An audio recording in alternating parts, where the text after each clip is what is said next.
Line দিছো বাবা? হ্যাঁ লাইন দি লাইন দিছো নি? লাইন দিছো নি? দেওয়া আছে না লাইনটা?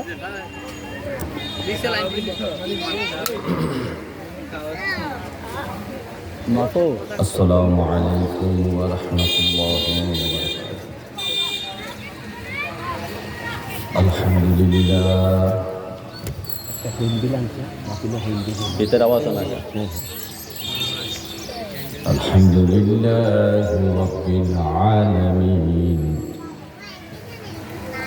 খালিকুস সামাওয়াতি ওয়াল আরদিন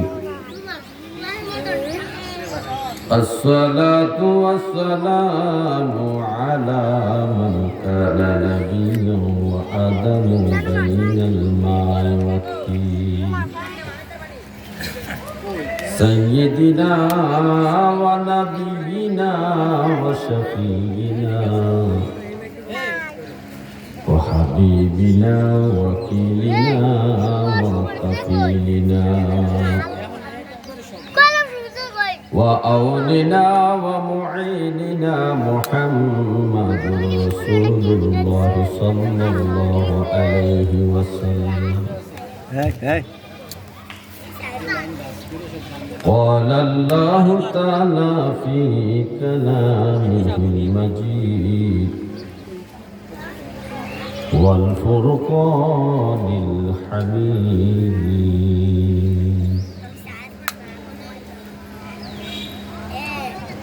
وقل رب ارحمهما كما ربياني صغيرا صدق الله مولانا العظيم وصدق رسوله النبي الكريم الآمين. قال النبي صلى الله عليه وسلم ثلاث دعوات مستجابات لا شك فيهن دعوة المظلوم ودعوة المسافر ودعوة الوالد على ولده أو كما عليه الصلاة والسلام. إن الله وملائكته يصلون على النبي يا أيها الذين آمنوا صلوا عليه وسلموا تسليما. صلاة يا رسول الله عليكم سلام يا حبيب الله عليكم صلاة يا رسول الله عليكم سلام يا حبيب الله हर के शाजा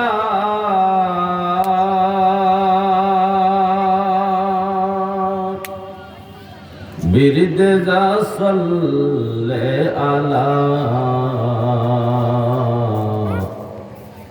हाजत दारैन उगर द्रद्रवा सलातुनिया रसूल अल्लाह अलैकुम सलामुनिया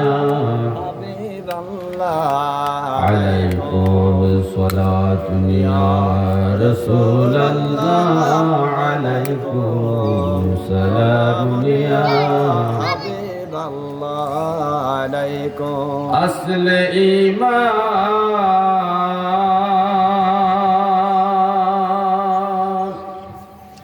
روح قرآن مجدين हस्ते हुब्बे रहमतल लिल आलमीन सलात या रसूल अल्लाह अलैकुम सलाम या हबीब अल्लाह अलैकुम सलात या रसूल الله عليكم سلام يا حبيب الله عليك اللهم صل على محمد وعلى آل سيدنا محمد وعلى آل سيدنا محمد فافر بوجا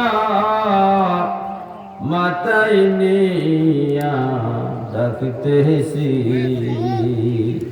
ক্ষমা ভিক্ষা দাও গো দয়াল মাওলাজি আল্লাহুম্মা সাল্লি আলা মুহাম্মাদ ওয়া আলা আলি সাইয়্যিদিনা محمد وعلى آل سيدنا محمد الحمد لله মহান আল্লাহ পাকের দরবারে অপরন্ত শুকরিয়া জ্ঞাপন করছি যে মহান আল্লাহ তাআলা আমাদেরকে আজ পবিত্র ঈদ মিলাদুন নবী সাল্লাল্লাহু আলাইহি সাল্লাম উপলক্ষে হযরত নিমাত শাহ মাজারের বার্ষিক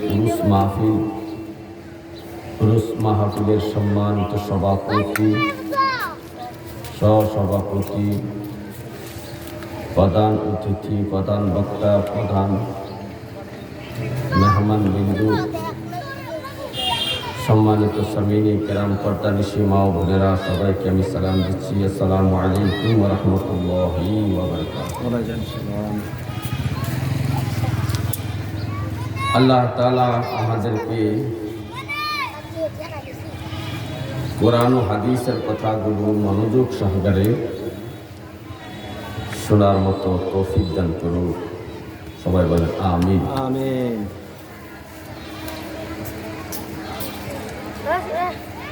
কারণ মাহফিল হলো এলেম অর্জনের জায়গা। মাহফিল থেকে মানুষ শরীয়ত এবং তরিকতের অনেক আমল আখলাক বিধি বিধান জানতে পারে মাহফিলের মাধ্যমে। এই জন্য মাহফিলে যত কোরআন এবং হাদিসের আলোচনা করা হয় বিদায় মাহফিলটা জান্নাতের বাগান হয়ে যায়। সুবহানাল্লাহ। সুতরাং এই জান্নাতের বাগান থেকে আমাদেরকে দূরে থাকা উচিত নয়। আমাদের নেকি কামাইয়ের জন্য নেকি অর্জনের জন্য আমাদের আহলে আওলাদ আব্বা আম্মা যারা কবরবাসী তাদের মাগফিরাতের জন্য আমরা মাহফিলে চলে আসি। আর কোরআন ও হাদিস থেকে যা আলোচনা হয় আমরা মনোযোগ সহকারে শুনি। হয়তোবা কোনো একটা কথা আমার জীবনের পরিবর্তনের জন্য আমলের জিন্দেগি ধারণ করার জন্য হয়তো একটি কথাই যথেষ্ট হয়ে যেতে পারে। আল্লাহ তাআলা কালামে পাকে অনেক নবীদের দোয়া, তাদের মুনাজাত, তাদের প্রার্থনা উল্লেখ করেছেন একমাত্র আখিরি নবীর উম্মতের জন্য। আখিরি নবীর উম্মতের জন্য ইব্রাহিম আলাইহিস সালাম আল্লাহর কাছে কি দোয়া করেছেন, মুসা আলাইহিস সালাম আল্লাহর কাছে কি মুনাজাত করেছেন, বিভিন্ন বিষয়ের উপরে বিভিন্ন সমস্যায় পড়ে ইব্রাহিম আলাইহিস সালাম বিভিন্ন সমস্যায় বিপদে পড়ে কি দোয়া করেছেন, কি মুনাজাত করেছেন। লূত আলাইহিস সালাম আল্লাহ তাআলার কাছে কি মুনাজাত করেছেন। নূহ আলাইহিস সালাম আল্লাহ তাআলার কাছে কি মুনাজাত করেছেন। হযরত ইয়াকুব আলাইহিস সালাম আল্লাহ তাআলার কাছে কি মুনাজাত করেছেন। আম্মাজান আসিয়া আলাইহিন নাস উনি আল্লাহ তাআলার কাছে কি মুনাজাত করেছেন। ওই মুনাজাতগুলা আল্লাহ তাআলা কোরআনে পাকের মধ্যে উল্লেখ করে দিয়েছেন, যেন আখিরে নবীর উম্মত ওই সমস্যায় পড়ে নবীদের দোয়ার মতো দোয়া করতে পারে। যেমন হযরত ইব্রাহিম আলাইহিস সালাম আল্লাহ তাআলার কাছে মুনাজাত করেছেন, রব্বি হাবলি মিনাস সলিহিন, আল্লাহ আমাকে নেককার দিনদার একটা সন্তান দান করেন। তাহলে আল্লাহ তাআলা বললেন, হাবিব, আমার খলিল, আমার বন্ধু, আপনার দোয়াটা আমার খুব ভালো লাগছে, পছন্দ হয়েছে, যান আপনার এই দোয়াটাকে আমার আখিরে নবীর উম্মতের জন্য কোরআন শরীফে হাদিয়া করে দিলাম। সুবহানাল্লাহ। তাহলে আখিরে নবীর উম্মত যদি সন্তানের প্রয়োজন হয়, নেককার সন্তান, সন্তান তো সবাই চায়, কিন্তু নেককার সন্তান যদি কোনো মুসলমান চায়, তাহলে ইব্রাহিম নবীর মতো দোয়া করতে হবে, রব্বি হাবলি মিনাস সলিহিন। তবে অন্যান্য নবীদের দোয়াগুলা যদিও কালেমে পাকের মধ্যে উল্লেখ করা হয়েছে, কিন্তু আদেশ করা হয় না যে তুমি ইব্রাহিম নবীর মতো এইভাবে দোয়া করো, তুমি মুসা নবীর মতো এইভাবে দোয়া করো, তুমি লূত আলাইহিস সালামের মতো এইভাবে দোয়া করো, আদেশ কিন্তু করা হয় নাই। কিন্তু একটা দোয়ার ব্যাপারে আল্লাহ তাআলা সরাসরি কালামে পাকে আদেশ করেছে, বান্দা তোর মা বাবার জন্য বলো, তোমার মা বাবার জন্য তুমি দোয়া করো, আমি রব্বে কারীমের কাছে রব্বির হামহুমা কামা রব্বায়ানি সগীরা। আমরা মা বাবার জন্য দোয়া করতে গেলে হয়তো উল্টা সিধা অনেক কিছু বলে ফেলতে পারি, কম বেশ কিছু বলতে পারি, আবেগে আপ্লুত হয়ে আবেগের কারণে হয়তো এমন কিছু কথা বলতে পারি যে কথাগুলো আল্লাহ হয়তো পছন্দ নাও করতে পারে। এই জন্য আল্লাহ তাআলা বলতেছেন, বান্দা তুই তোর মন গড়ার মতো দোয়া না করে আমি রব্বি কারীমের কাছে তুমি তোমার মা বাবার জন্য দোয়া করো, রব্বির হামহুমা কামা রব্বায়ানি সগীরা, আমি যে তোমাকে দোয়া শিখেছি এই দোয়াটা করো। তাহলে আল্লাহ যদি মা বাবার জন্য দোয়া শিখাইয়া দেয়, এই দোয়াটা করা সন্তানের প্রতি মা বাবার একটা হক, মানে সন্তানের হক, এটা আদায় করতে হবে। এটা মা বাবার একটা অধিকার যে সন্তান তার জন্য বলবে রব্বির হামহুমা কামা রব্বায়ানি সগীরা।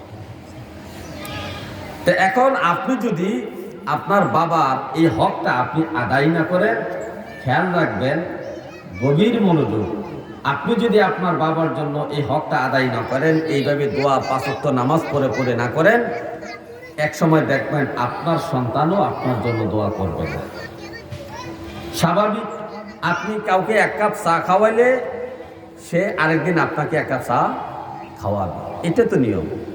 আপনি যখন মা বাবার জন্য দোয়া করবেন, আপনার সন্তানও আপনার জন্য দোয়া করবে। আপনি যদি দোয়া না করেন, আপনার সন্তান দোয়া করবে, এটা খেয়াল রাখতে হবে। হে আমার ভাই, গভীর ভাবে মনোযোগ,